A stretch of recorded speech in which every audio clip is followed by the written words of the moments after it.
안녕하세요. 윤희서점입니다. 오늘 읽을 책은 시시리바의 집입니다. 사와무라 이치 지음, 아르트 출판사에서 파는 책입니다. 구독과 좋아요는 영상 제작에 큰 힘이 됩니다.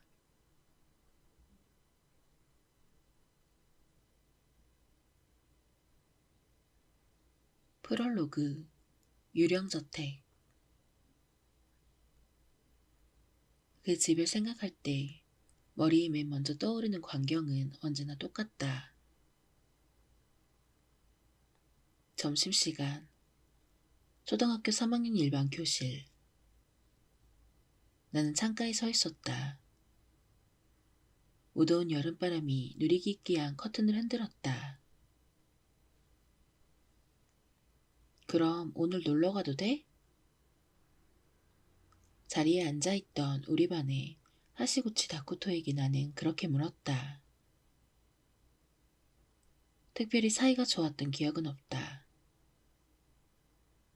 그때까지 무슨 이야기를 하다가 그런 말이 나왔는지도 기억나지 않는다.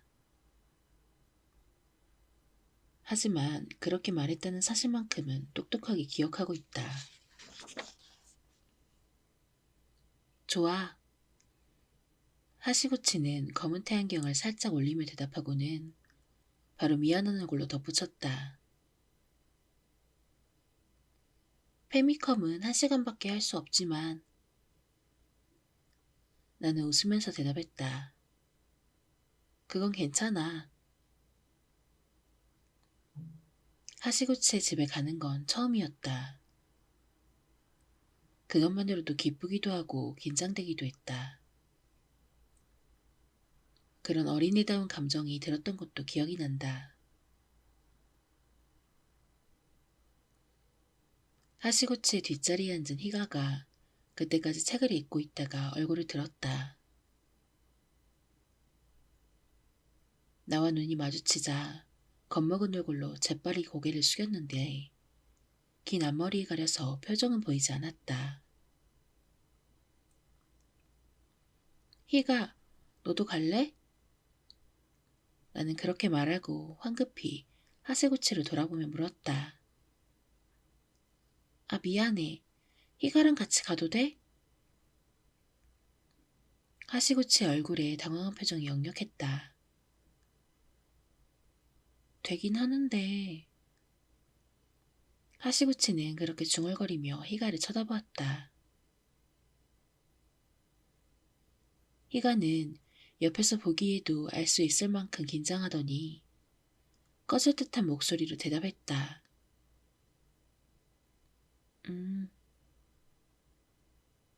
그러는 동안에도 한 번도 고개를 들지 않았다. 당시 나는 반장이었다. 지금은 그때의 모습을 찾아볼 수 없을 만큼 한심하게 변했지만 적어도 당시에는 선생님 말씀을 잘 듣는 모범생이었다. 그래서 선생님이 시키는 일은 뭐든지 했다. 희가와 사이좋게 지내라는 말씀도 지키려고 노력했으니까. 어둡고 음침하며 친구가 한 명도 없는 희가 고토코와 종례가 끝나자마자 선생님께 인사를 하고 학교를 나왔다. 일단 집에 가서 어머니한테 친구 집에 놀러 간다고 말한 뒤 가까운 공원에서 친구를 만났다. 요즘 아이들은 이렇게 번거롭게 만나지는 않을 것이다. 학교에서 휴대폰으로 엄마에게 연락하고 그대로 친구 집에 놀러 갈 테니까. 어머니는 내게 쇼핑백을 들려주었는데 안에는 컵젤리가 들러있었다. 희가는 빈손이었다. 약속 장사에 나타나 내 손에 들린 쇼핑백을 보더니 난처한 표정을 지었다. 나와 하시구치는 적당한 말을 찾지 못한 채 그럼 가자. 그래. 라며 어색하게 대화를 나누고는 공원을 나왔다. 희가의 집은 경제적으로 넉넉하지 않은 것 같다. 자세한 것은 모르지만 부모님이 하는 말을 언뜻 들었다. 아마 하시구치도 알고 있었던 것이리라. 실제로 이날 희가는 낡은 물색 티셔츠를 입고 있었다. 원래는 파란색이었을 것이다. 목 부분이 축 늘어진 걸 보고 나는 그렇게 짐작했다. 하시구치의 집은 우리 집 근처에 있었다. 새로 지은 단독주택으로 현관문 안쪽으로 들어가자 새나무 냄새가 났다. 앞쪽 계단에서 작고 하얀 강아지가 힘차게 뛰어내렸다. 거친 숨을 몰아쉬면서 매달리는 강아지를 하시구치는 익숙하게 대했다. 이름은 말해주었지만 기억나지 않았다. 존이었던가 줄리였던가? 그런 외국 이름이었을 것이다.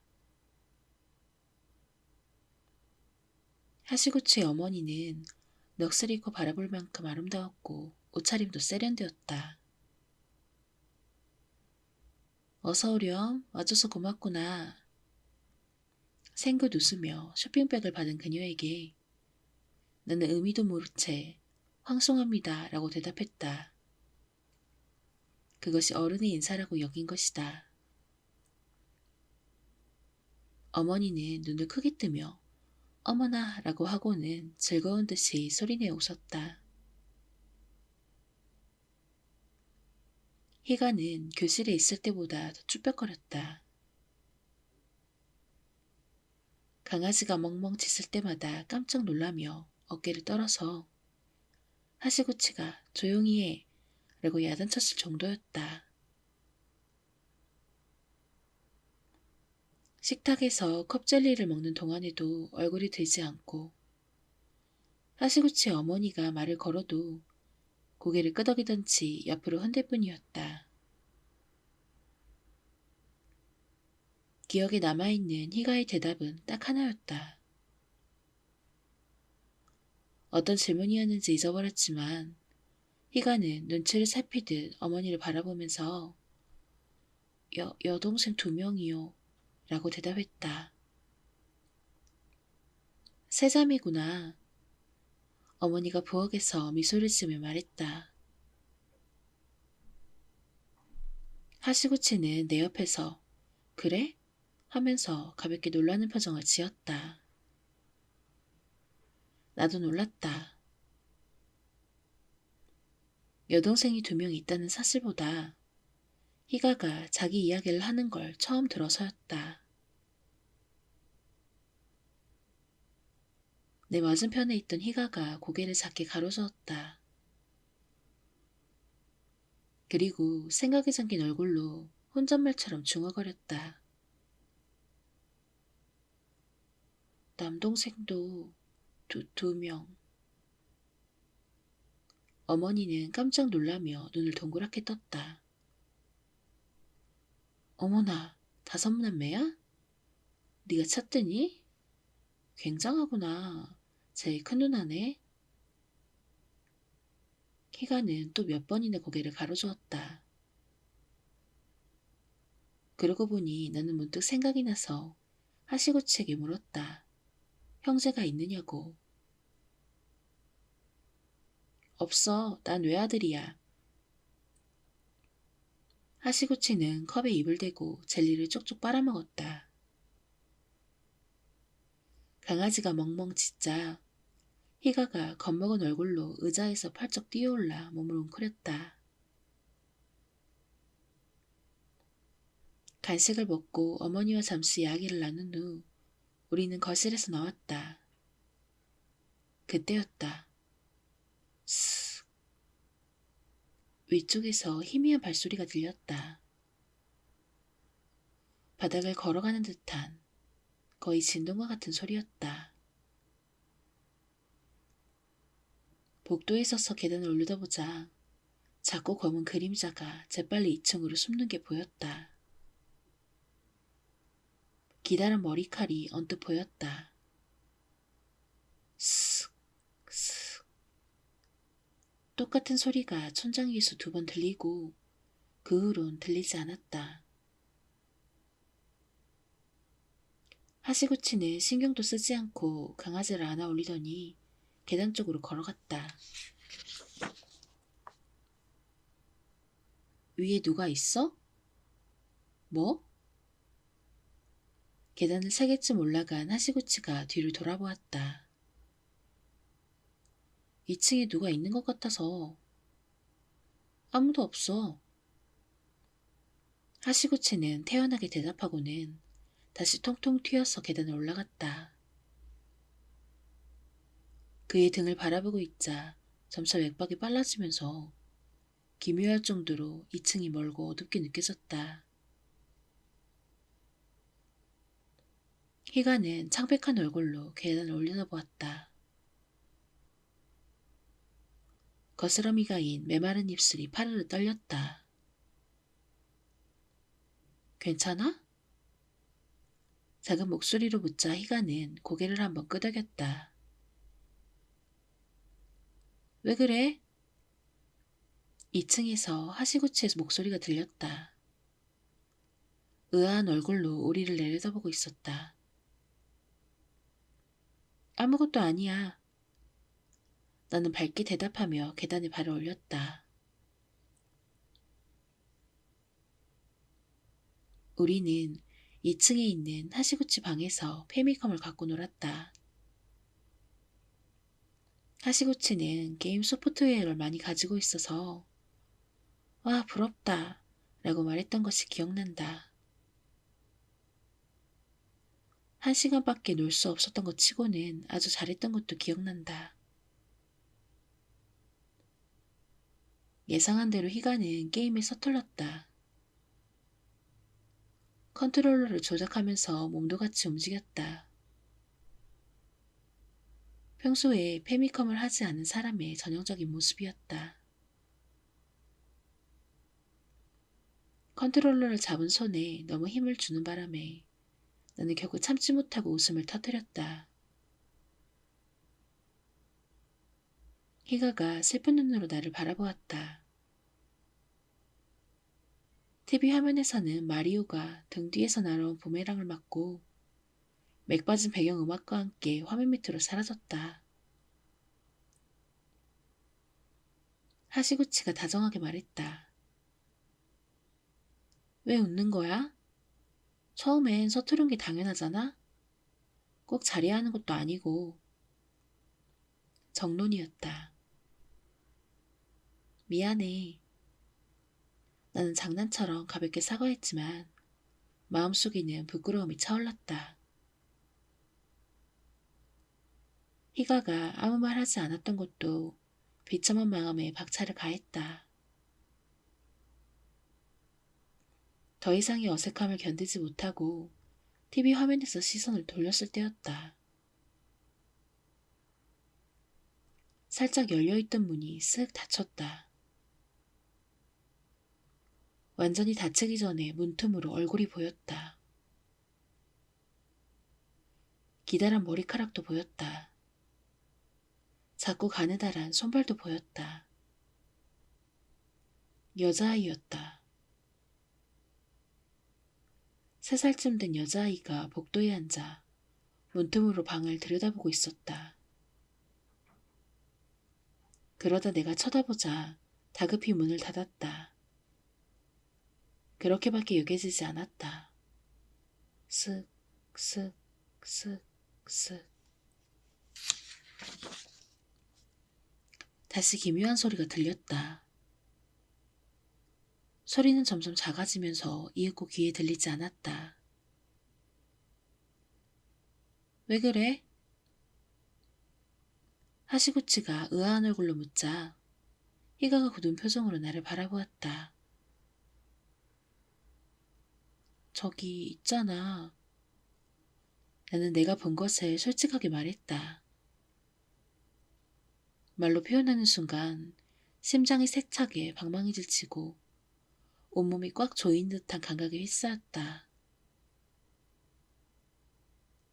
실은 아까도 2층 복도에서 들은 소리와 계단에서 본 모습도 함께 말했다.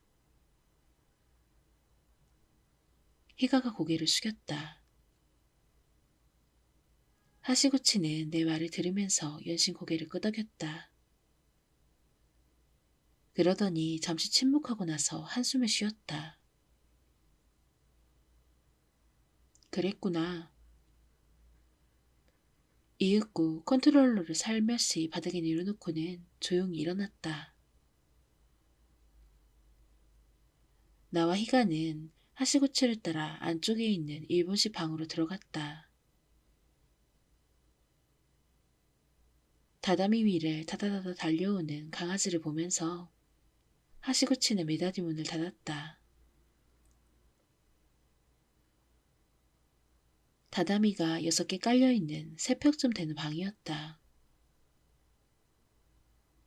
방 안쪽에는 커다란 볼단이 놓여 있었다. 작은 벽에는 흑백 사진이 몇 개나 걸려 있었는데 사진은 모두 검은 액자에 들어 있었다. 무표정한 할아버지와 할머니들이 우리를 똑바로 바라보았다. 하시구치는 볼단 앞에 방석에 무릎을 꿇고 단정히 앉아 손으로 볼단을 가리켰다. 손끈을 따라가자 검은 액자 안에 작은 컬러 사진이 들어있었다. 여자아이 사진이었다. 멜빵 바지를 입은 3살쯤 된 여자아이가 공원 같은 곳에서 이쪽을 향해 어색하게 V사인을 하고 있었다. 햇살이 눈이 부신지 눈을 가늘게 떴다. 문틈에서 언뜻 본 여자아이와 똑같이 생겼다. 이건? 내 여동생이야. 이름은 아사미. 하시구치는 표정 없이 말하고는 사진을 바라본 채 담담하게 덧붙였다. 병으로 죽었어. 이 사진을 찍은 지 얼마 되지 않아서. 쓱. 그때 미닫이문 너머에서 또 소리가 들렸다. 찍 하고 조금 높은 소리가 이어졌다. 맨살이 마룻바닥을 스치는 소리였다. 다음 순간 나는 상상할 수밖에 없었다. 미닫이문 너머의 광경을, 복도에 우두커니 앉아 안을 살펴보는 소녀의 모습을,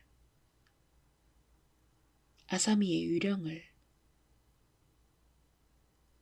하시구치는 슬픈 얼굴로 한숨을 내쉰 뒤 방울을 흔들었다.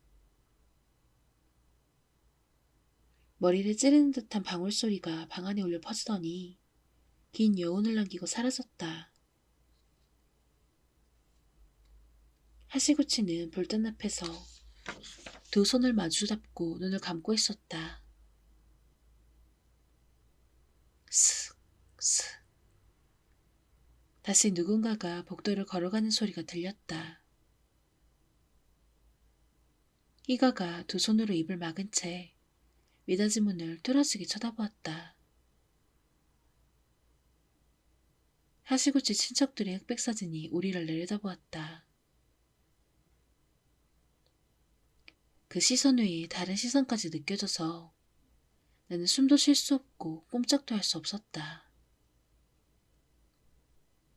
강아지는 바닥에 엎드려 잠들어 있었다. 그 후에 놀았던 기억이 없는 걸 보니 바로 집으로 돌아왔던 것 같다. 기억이 나는 건 현관문까지 배웅하러 나온 하시구치 어머니 모습이었다. 어머니는 환하게 웃으면서 다정한 목소리로 말했다. 다음에 또 놀러 오렴. 현관문이 닫히자마자 나는 목소리를 죽이고는 희가에게 물었다. 희가, 너도 봤어? 희가는 고개를 숙인 채 작게 끄덕였다. 소리도 들리고 기척도 느껴졌어? 대문을 나설 때 나는 다시 물었다. 희가는 또 고개를 끄덕였다. 그리고 목소리가... 목소리? 나도 모르게 되물었다. 목소리는 듣지 못했기 때문이다. 희가가 나를 올려다보면서 말했다. 진짜 목소리가 아니라 말이 머리에. 그리고 천천히 걸으면서 같이 놀고 싶다고 라고 말한 뒤 콧물을 훌쩍거렸다.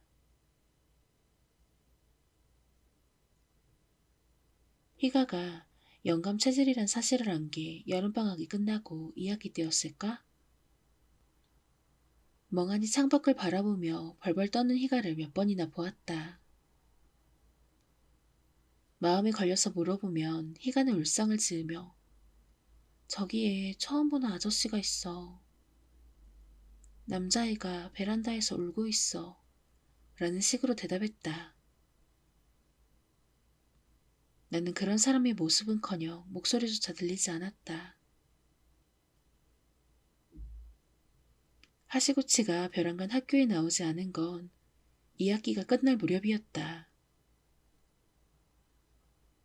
가족이 전부 야반도주했다고 반 친구한테서 들었다. 친구는 자기 부모님에게 들었으리라. 우리 부모님도 그런 이야기를 한 적이 있었다. 하시구치의 집 앞까지 간 적도 있었다. 현관 앞 화분과 자전거는 예전에 놀러갔을 때와 똑같이 그대로 있었다. 커튼이 닫혀 있어서 안은 보이지 않았다. 우편함에는 신문이 잔뜩 들어있었다. 이듬해 봄이었을까? 화분의 식물이 전부 말라 죽고 자전거는 녹슬었으며 누군가가 문패를 떼어내 콘크리트가 그대로 드러나 있고 주차장에 굴러다니던 초록색 호스가 흙먼지를 뒤집어 써서 갈색으로 물들었을 때쯤 학교에 괴이한 소문이 나돌았다. 그 집에 유령이 나타난다. 그 집에 들어가면 저주를 받아 머리가 이상해진다. 비슷한 시기에 유행했던 도시전설이나 학교 괴담에 비하면 시시하게 짝이 없는 소문이었다. 적극적으로 이야기했던 반 친구들도 마음 깊은 곳에서는 믿지 않았던 나도 겉으로는 절반쯤 웃음으로 넘겼지만 마음속으로는 웃지 않았다. 그 집에는 아사미의 유령이 있다. 나와 희가는 실제로 보았고 소리도 들었다. 같은 해 여름 나는 깨달았다. 사실이다. 머리가 이상인 것도 사실이었다.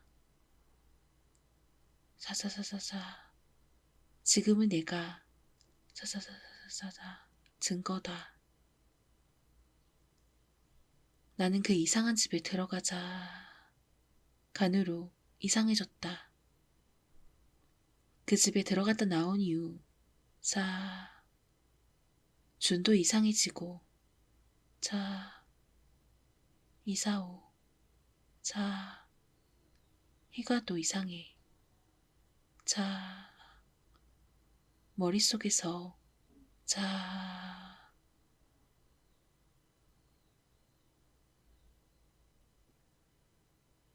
제1장 원망가정. 빨래하고 청소하고 점심을 먹자 더는 할 일이 없었다. 꼼꼼히 화장을 하고 옷을 갈아입은 후 시계를 봤는데 아직도 1시였다.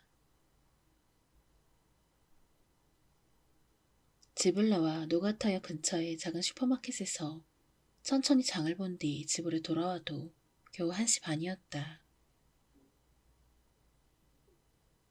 고타스에 발을 집어넣자 정면 벽에 있는 TV가 눈에 들어왔다.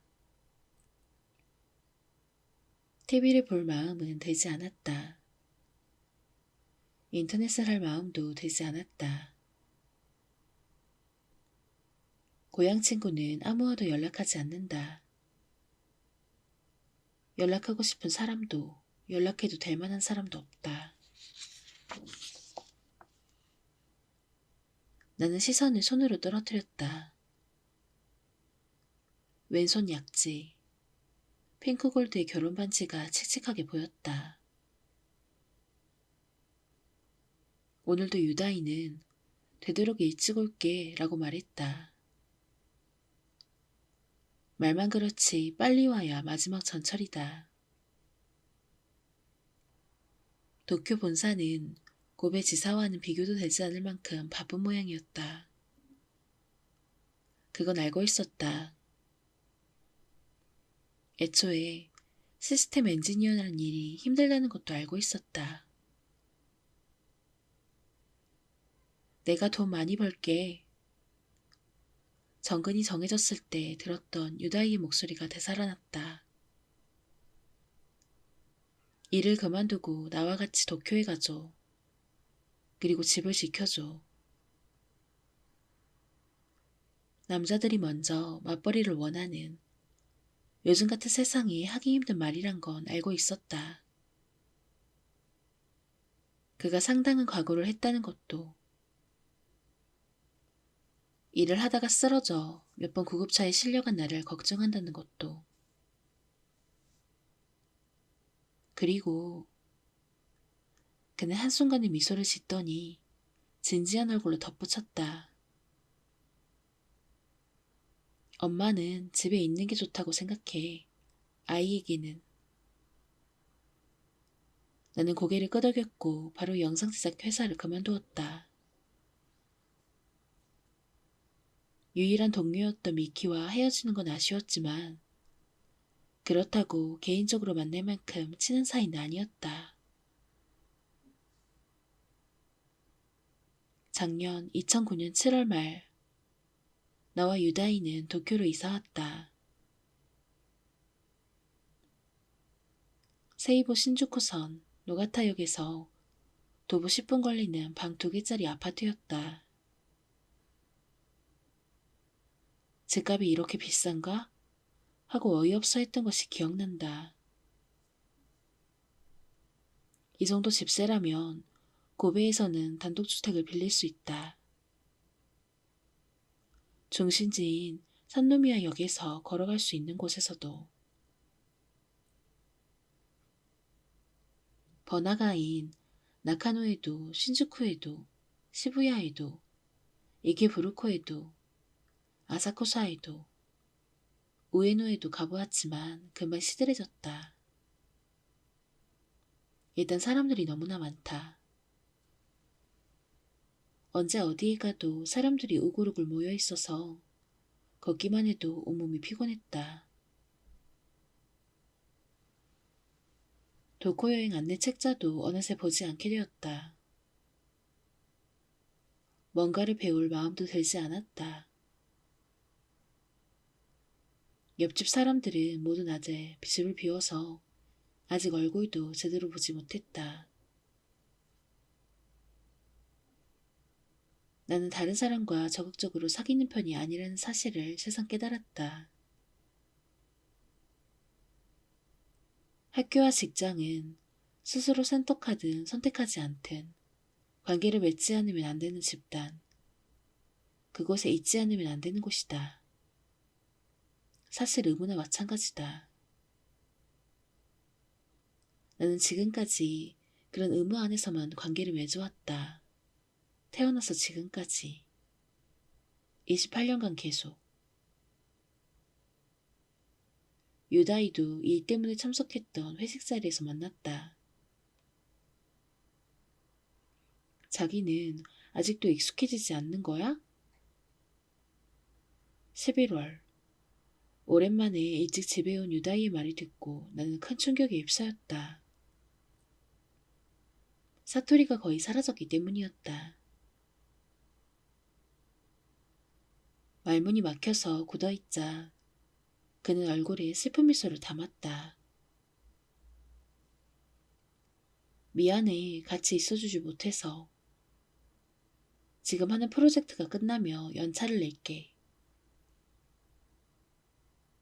희미하게 남은 고배 사투리에 서글픔을 느끼면서 나는 거짓말을 했다.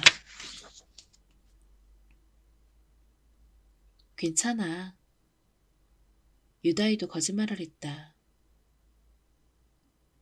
이번 프로젝트가 끝나도 쉴 수 없다. 시간이 많이 흐른 후에야 가능할 것이다. 거짓말을 하는 것은 둘 다 마찬가지라고 스스로에게 말했다. 우리는 거의 대화를 하지 않게 되었다.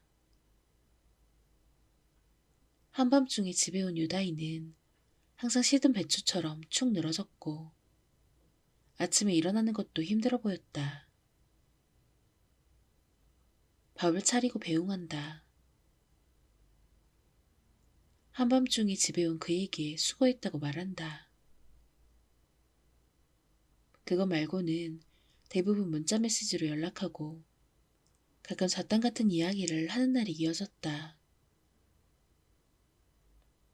2010년 새해 첫날 근처의 신사를 찾았다. 한밤중에 그것도 작은 신사였는데 이미 수많은 사람들이 와 있어서 깜짝 놀랐다. 어떤 것을 보고 어떤 것을 들어도 시큰둥했지만 그래도 유다이의 얼굴을 보고 같이 외출할 수 있어서 즐거웠다. 집에 오는 길에 두런두런 이야기를 하는 것도 즐거웠고 좁은 욕조에서 몸을 붙이고 있는 것도 행복했다. 같은 시간에 침대에 들어가는 것도 이불을 뒤집어 쓴 채 꼭 껴안고 시시한 얘기를 하면서 시시덕거리는 것도 서로의 온기를 느끼면서 잠의 세계로 들어가는 것도 같이 신년 음식을 먹는 것도 해마다 1월 2일에 하는 하코네 역전 마라톤을 보는 것도 여성 만담 콤비가 나오지 않는 신년 특별 프로그램을 같이 보는 것도 유다이는 1월 4일부터 출근했다. 거기까지 생각했을 때 알아차렸다. 지금은 어느새 2월 초다. 유다이와의 추억이 정초 연휴부터 전혀 갱신되지 않았다. 혼자 있는 시간도 갱신되지 않았다. 책은 읽었다. DVD도 빌려보았다. 언젠가 유다이에게 만들어주려고 레시피를 보면서 이런저런 요리도 했다. 마음을 굳게 먹고 혼자 연극을 보기도 했다. 그런데 무엇 하나 마음에 남지 않았다. 나는 좁은 식탁 주변을 둘러보았다. 햇살도 좋고 바람도 잘 통해서 선택한 집인데 몹시 어두컴컴하고 공기도 가라앉은 듯한 생각이 들었다. 이 집으로 이사와서 아이 이야기를 하지 않은 것도 떠올랐다. 시계바늘은 1시 35분을 가리키고 있었다.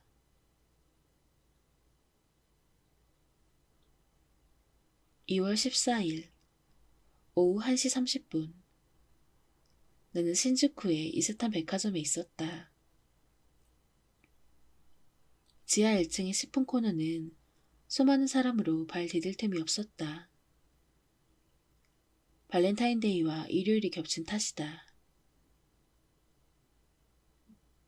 나는 사람들에게 이리저리 떠밀리면서 유다이에게 줄 초콜릿을 골랐다. 그는 일요일인데도 출근했지만 그런 건 생각하지 않기로 했다. 어떤 초콜릿을 좋아할까?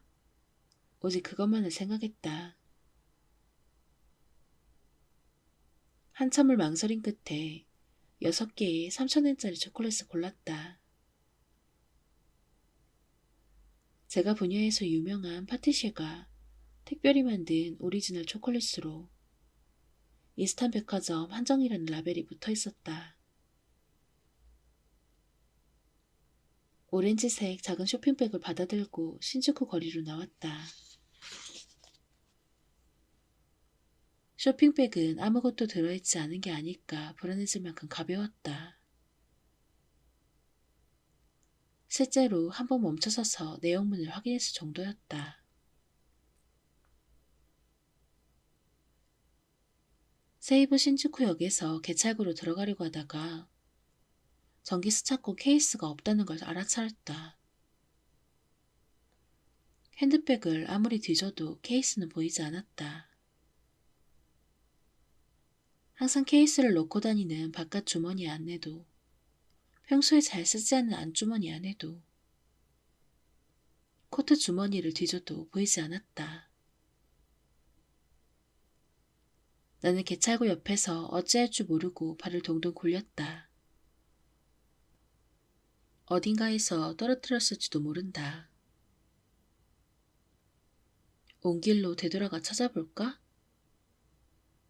이스탄 백화점의 복잡한 지하 1층을 떠올리고 땅이 꺼져라 한숨을 내쉬었을 때 지나가던 남자와 눈이 마주쳤다. 그 남자는 시선을 돌렸다가 다시 내 얼굴을 바라보았다. 다음 순간 남자가 그 자리에서 걸음을 멈추었다.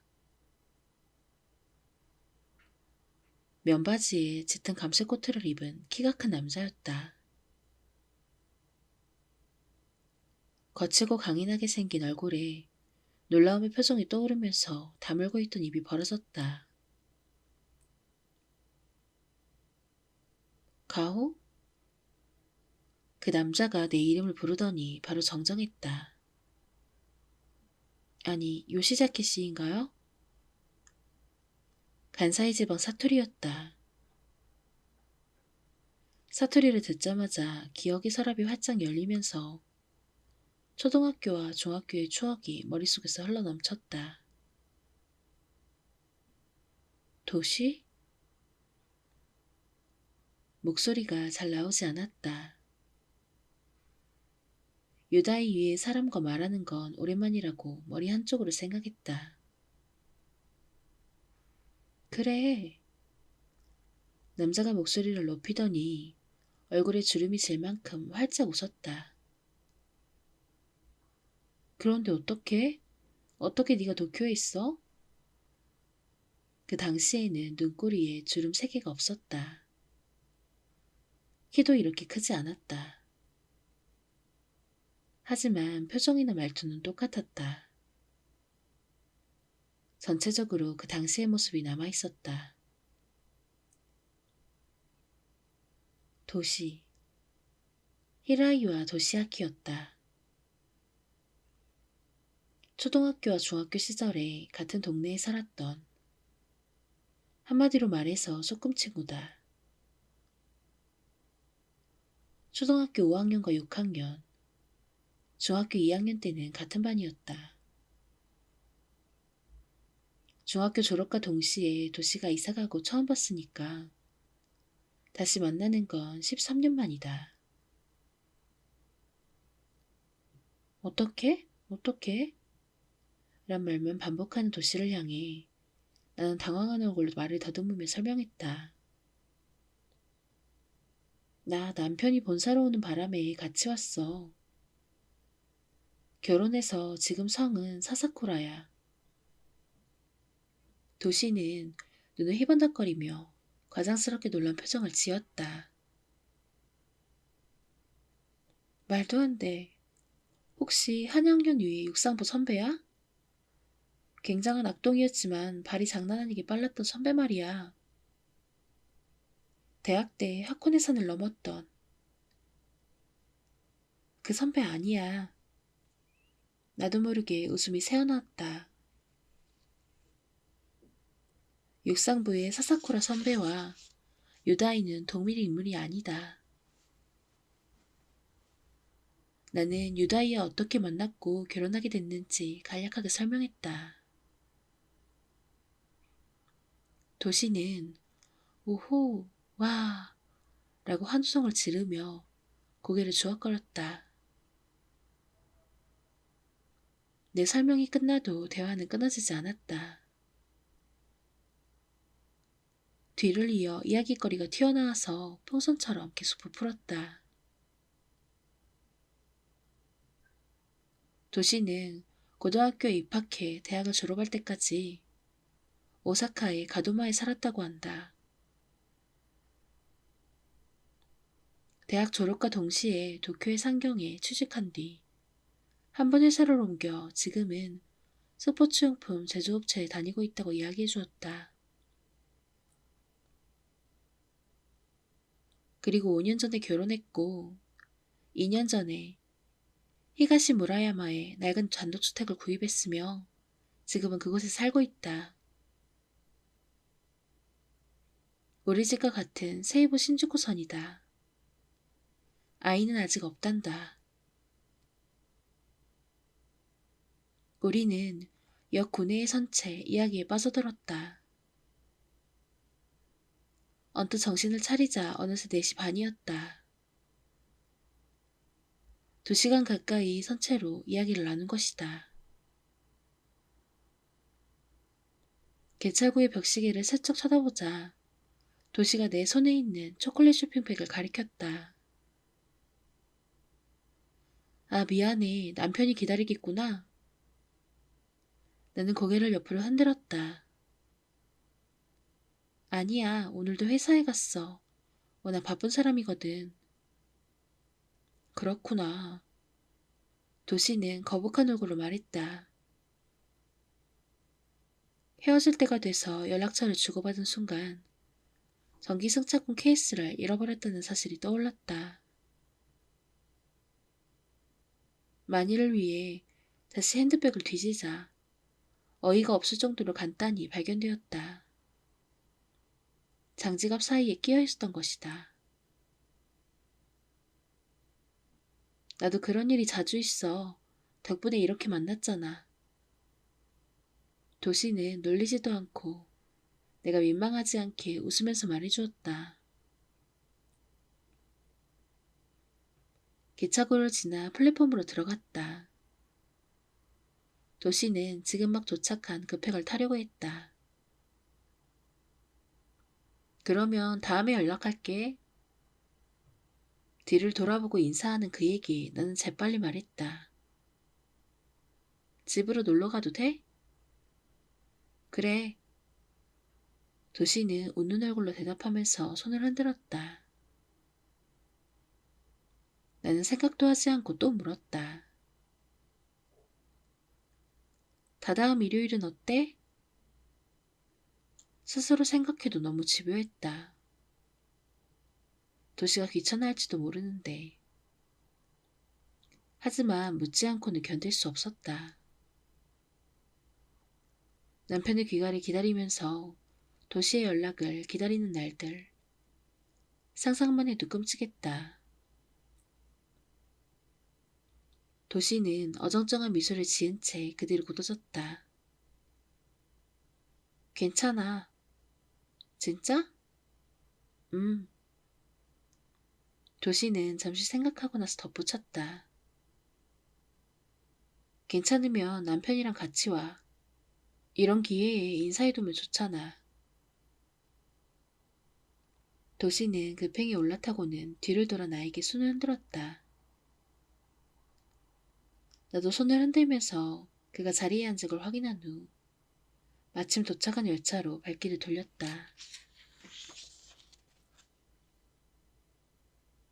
열차에 흔들리면서 초등학교와 중학교 시절을 떠올렸다. 같은 동네에 사는 아이들은 같이 등교하라는 학교 시책에 따라 매일 아침 도시와 같이 등교했던 일. 저학년 때 종종 도시의 집으로 놀러 갔던 일. 6학년 때 반 아이들이 우리 사이를 이상하게 생각해서 교실에서 이야기만 해도 휘파람을 불려 놀려댔던 일. 그런 탓만은 아니지만 중학교에 들어간 후에는 별로 말을 하지 않았던 일. 유다이의 침실 겸 수저로 들어갔다. 책상 위에 초콜릿을 놓고 어제 남은 반찬으로 저녁 식사를 마치고 나서 고타스로 파고들었다. 추억을 곱씹는 사이에 잠이 들었나 보다. 눈을 떴더니 아침이었다. 유다이한테서 문자 메시지가 와 있었다. 초콜릿 고마워. 회사에서 먹을게. 나는 그래 라고 답장을 보냈다. 도시한테서도 문자 메시지가 도착해 있었다. 어제 너무 반가웠어. 너무 오랜만이라 얼마나 놀랐는지 몰라. 일요일 오후에는 언제든지 괜찮아. 아내도 기대하고 있어. 그날 차로 데리러 갈 테니까 어디로 가야 하는지 말해줘. 몇 번이나 내용을 읽어보고 답장을 보냈다. 나야말로 반가웠어.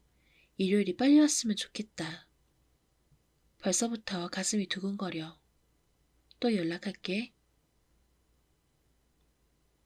이번 일주일은 지금까지보다 훨씬 천천히 지나갔다. 겨우 일요일이 되고 오후 2시가 되었다. 나는 노가타역에서 조금 걸어가 환상 7호선 옆에 있는 인도에 서 있었다. 손에는 쇼핑백을 들고 있었다. 안에는 고엔지의 양과자점에서 산 고급 과자가 들어있었다. 지나가는 차들을 멍하니 바라보고 있자 파란색 경차 한 대가 천천히 속도를 줄이더니 내 앞을 조금 지나서 정차했다.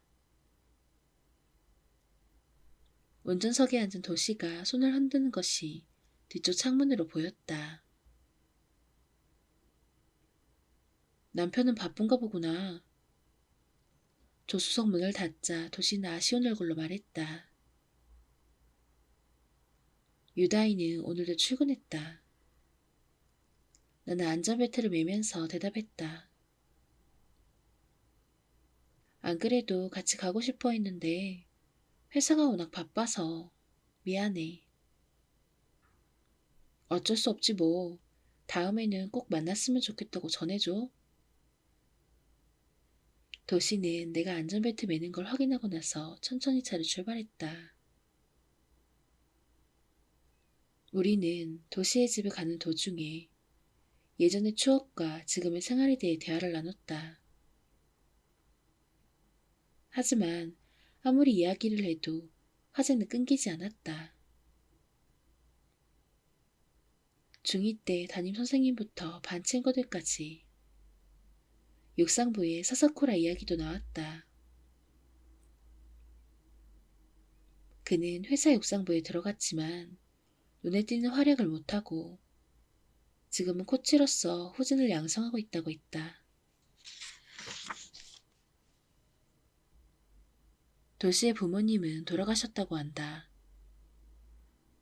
두 분 다 좋은 분이셨는데 언제 놀러가도 싫은 내색을 하지 않았다. 두 분의 얼굴을 떠올리자 마음이 아팠다. 할 수 없지 뭐. 내가 워낙 늦둥이였으니까. 미리 각오하고 있었어. 도시는 우리 부모님에 관해 묻지 않았다. 이미 알고 있는 것이리라. 당시부터 우리 부모님은 툭하면 싸우고 나를 나몰라라 했다. 지금은 부모님과 연락을 하지 않고 명절에도 집에 가지 않는다. 그러면 혹시 할머니는? 그의 집에 갔을 때마다 어린애를 반겨주었던 도시의 할머니. 도시의 할머니였지만 나도 언제부턴가 자연스레 그녀를 할머니라고 부르게 되었다. 당시에도 이미 연세가 있던 전형적인 간사이 지방 할머니였는데 말수도 많고 작은 일에도 웃음을 터뜨리곤 했다. 재밌는 이야기나 무서운 이야기를 많이 알고 계셔서 갈 때마다 들려주셨다. 다 먹지 못할 만큼 과자도 주셨는데 한 번은 치즈케이크를 통째로 준 적도 있었다. 절반쯤 먹었을 때부터 느끼함이 올라와 힘들었지만 억지로 다 먹은 기억이 난다. 할머니는 잘 지내셔. 표정이 살짝 어두워지더니 도시는 앞을 똑바로 바라보고 덧붙였다. 집에 계시고. 차가 빨간 신호에서 멈추었다. 집이라니? 본가? 혼자? 아니, 우리 집에 계셔. 지금 가는 집에. 정말이야? 할머니도 만날 수 있다. 목구멍까지 기쁨이 차올랐다. 도시는 찜찜한 표정을 지으며 손가락으로 핸들을 톡톡 두들겼다. 차에 탄 지 40분쯤 지나 차는 주택가로 접어들었다. 그리고 몇 번이나 좌우로 꺾어지더니 어느 집 앞에 멈추었다. 주차하게 먼저 내릴래? 나는 재빨리 내려 차에서 조금 떨어졌다. 차는 일단 앞으로 갔다가 천천히 후진해서 넓은 주차장으로 들어갔다. 집을 올려다보니 흔히 볼 수 있는 2층 집이었다. 하얀 벽, 젓갈색 기와지붕, 옆집과는 꽤 떨어져 있었다. 끼익끼익 소리가 날 것 같은 낡은 청동된 문. 그곳에서 세계단 올라간 곳에 어디에서나 볼 수 있는 짙은 갈색의 반질반질한 현관문이 있었다. 도시는 놀라운 핸들링으로 차를 세웠다. 잠시 후 엔진 소리가 멈추고 도시가 운전석 문을 열고 재빨리 차에서 내렸다. 열쇠 꾸러미를 쩔렁쩔렁 울리면서 개구쟁이처럼 히라이아 저택에 잘 오셨습니다 라고 말하더니 대문 손잡이를 잡았다. 예상한 대로 대문에서는 끼익끼익 소리가 났다. 금속 문패에는 가로로 히라이와 도시아키라고 되어 있고 그 밑에 아즈사 도시에라고 나란히 새겨져 있었다.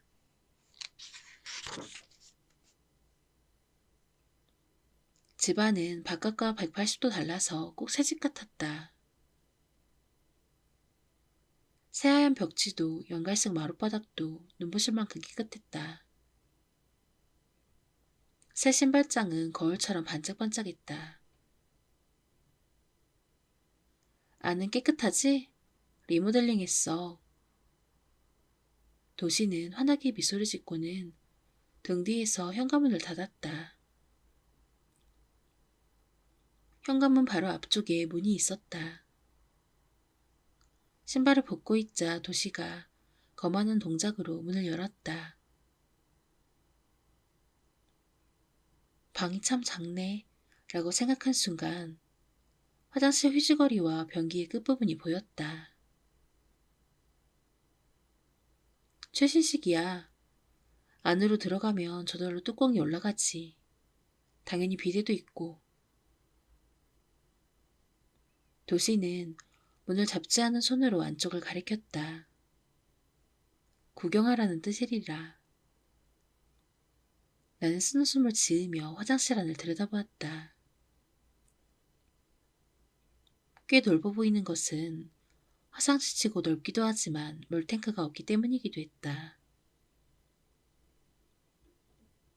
휴즈거리의 커버도, 매트도, 선반에 있는 천 바구니도 근사했다.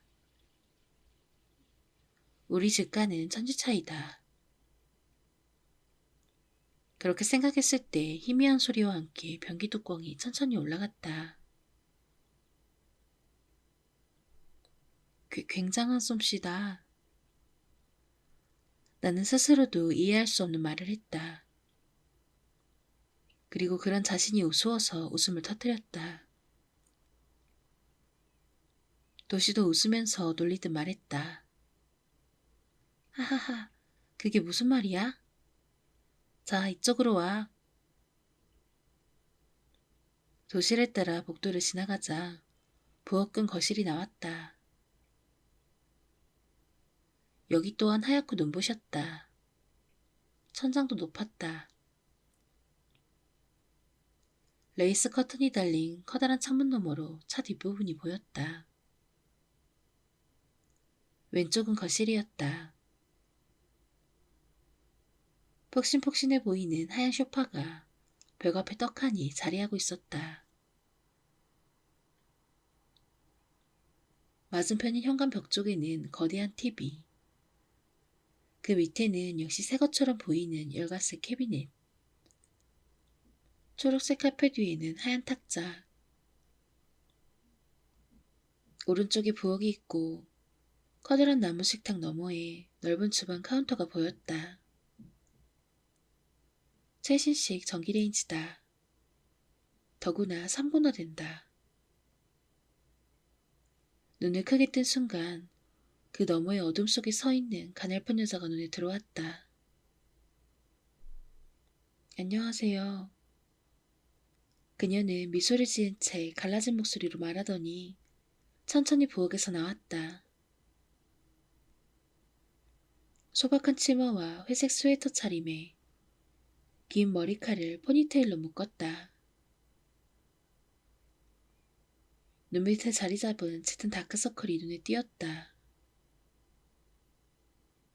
화장으로 감출 수 없을 만큼 거무칠칠한 다크서클이 갸름한 얼굴을 어둡게 만들었다. 도시가 그녀를 가리키며 말했다. 내 아내인 아즈사야. 아즈사예요. 잘 오셨어요. 그녀는 깊숙이 고개를 숙였다. 매우 느린 동작이었다. 허리를 구부리는 게 몹시 힘들어 보였다. 나는 당황함을 감추면서 이름을 밝히고 과자가 든 쇼핑백을 내밀었다.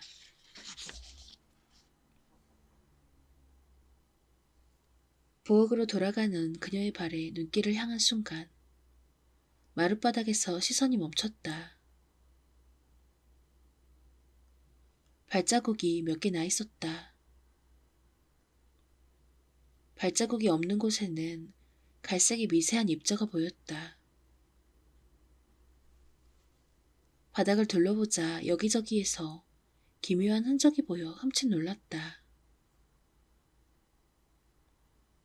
발이 스튼 듯한 자국도, 바닥과 벽의 경계선에 갈색 입자가 쌓여있는 것도 모래였다. 새 집에, 새 마룻바닥에 희미하게 모래가 쌓여 있었다. 갑자기 발바닥에 위화감이 느껴졌다. 오늘 검은 바지를 입고 왔는데 발바닥이 온통 모래투성이었다. 눈으로 확인한 게 아니라 상상했을 뿐이지만 할머니는? 도시가 부엌을 향하며 묻자 아즈사가 사무적으로 대답했다. 괜찮으셔. 조금 전까지 주무셨는데 지금은 일어나 계셔. 그래? 도시가 거실 문을 열면서 나를 돌아보았다. 할머니 먼저 만나볼래? 2층에 계셔. 도시는 바로 앞에 계단으로 발을 옮겼다. 도시도 아즈사도 바닥의 모래에 신경 쓰는 것 같지 않았다. 나는 발바닥에 온 신경을 집중하면서 도시를 따라갔다. 계단 구석에도 모래가 쌓여 있었다. 내가 잘못 본 게 아니다. 높다랗게 쌓였던 모래가 실제로 눈앞에서 힘없이 무너져 내렸다. 이건 틀림없이 현실의 모래다. 하지만 손으로 만져서 확인할 용기는 없었다. 가호, 올라와. 도시의 말을 듣고 나는 계단으로 발을 옮겼다. 도중에 층계참에서 한번 구부러져서 2층에 도착했다. 열려있는 맨 앞쪽 방문으로 도시가 얼굴을 들이밀었다. 3평쯤 될까? 방 안쪽 창가에 커다란 침대가 놓여있고 침대에는 첫째 난간이 붙어 있었다. 환자용 침대였다. 하지만 이 방에는 바닥에도 카펫에도 모래가 보이지 않았다. 이불이 약간 부풀어 있었다. 작고 쪼글쪼글한 노파의 얼굴이 베개와 여름용 이불에 파묻혀 있었다. 노파는 축 늘어진 눈꺼풀 안에 검은 눈동자로 나를 보았다. 아니, 나를 보는 것이 아니다. 멍하니 시선을 향하고 있는 것뿐이다. 나는 할 말을 잃었다. 기억 속 할머니와 완전히 딴판이었다. 작아졌다. 쇠약해졌다. 시들었다. 오그라들었다. 모래 한 마리 잇따라 머릿속에 떠올랐다가 사라졌다. 할머니. 나는 몸을 숙이고는 얼굴을 가까이 대고 그렇게 불렀다. 목소리가 떨리는 걸 스스로도 알 수 있었다. 할머니는 새카만 눈동자를 2번 깜빡이더니 오므렸던 입을 움직였다. 아, 말이니? 오랜만이구나. 목소리는 갈라졌지만 말투는 어린아이 같았다. 주름투성이 얼굴에 천진난만한 미소가 깃들었다. 할머니에게 무슨 일이 일어났는지 알아차린 순간 코 안쪽이 마비되고 눈에 눈물이 고였다. 내 뒤에서 도시가 소근거렸다. 이제 누가 누군지 못 알아보셔. 아내에게도 말이라고 하고 나한테는 오라버니라고 하고 흔히들 그러잖아. 늙으면 어린애가 된다고. 어린애로 돌아간 것 같아. 도시는 옆으로 다가와서는 내 어깨에 손을 올려놓았다. 그제야 비로소 내가 몸을 웅크린 채 2손을 꼭 쥐고 있었다는 사실을 깨달았다. 나는 의식적으로 몸에서 힘을 빼고 숨을 깊게 토했다. 미안해, 좀 놀랐어. 도시가 내 어깨를 툭툭 두드리며 말했다. 괜찮아. 컨디션이 좋을 때는 얘기도 할 수 있는데 오늘은 좀 그러네. 마리아. 할머니가 또 누군가의 이름을 부르고 뒤를 이어 아우 아우 라고 말했다. 무슨 말인지 알아들을 수 없었다. 이불 끄트머리에서 여기저기에 검버섯이 핀 손을 내밀었다. 덜덜 떨면서 나를 향해 들어올리자 나는 한순간 망설이다가 2손으로 할머니의 손을 꼭 잡았다. 생각했던 것보다 촉촉하고 따뜻했다. 할머니는 힘없이 내 손을 잡았다. 반가운 얼굴로 무슨 말인가 계속했지만 역시 한마디도 알아들을 수 없었다. 할머니가 진동되길 기다렸다가 방에서 나오자 도시는 유난히 밝은 목소리로 집 구경할래? 라고 물었다. 그리고 내가 대답하기도 전에 대각선 옆쪽에 있는 방문을 열었다. 나는 힘없이 웃으면서 그의 뒤를 따라갔다. 카펫이 깔린 작은 방 한가운데에 아기 침대가 놓여 있었다. 침대 위에는 나비나 별 모양의 플라스틱 장식이 매달려 있었다. 아기용 모빌이다. 옷장 위와 벽 선반에는 커다란 봉제 인형과 유아용 장난감이 쭉 늘어서 있었다. 가냘픈 체격의 아지사를 떠올리면서 물었다. 예정일은 언제야? 그러자 도시는 쑥스러운 표정을 지으며 머리를 극적였다. 아직 안 생겼어. 내가 너무 설레발이지? 나도 그렇고 그 사람도 그렇고 빨리 아기를 가지고 싶어서 그래. 그렇구나. 나는 억지로 미소를 지으며 대꾸했다. 나와 유다이가 겹쳐지려는 생각을 뿌리쳤다. 아기 침대의 난간에 손을 대고 별 생각 없이 안을 들여다보았다. 주름이 져서 움푹 들어간 크림색 타월 이불에 갈색 모래가 쌓여 있었다. 아, 하늘 외마디가 튀어나올 뻔한 순간 맞은편에서 도시가 입을 열었다. 이름도 지었어. 역시 설레발이지만. 손으로 침대 난간을 짚으면서 체중을 싣자 도시는 아기 침대를 바라보면서 즐거운 얼굴로 덧붙였다. 아들이면 사쿠야, 딸이면 미즈키. 일단은 소리만 정하고 한자는 생각 중이야. 도시의 시선은 타올 이불에 쏠려 있었다. 하지만 모래는 전혀 신경 쓰지 않았다. 이상하다. 괴이하다. 아무리 생각해도. 다음은 우리 사랑의 장소로 가볼까? 도시는 아기용 모빌을 손으로 돌리며 익살스럽게 말한 뒤 문으로 향했다. 어떡하지? 물어봐야 할까?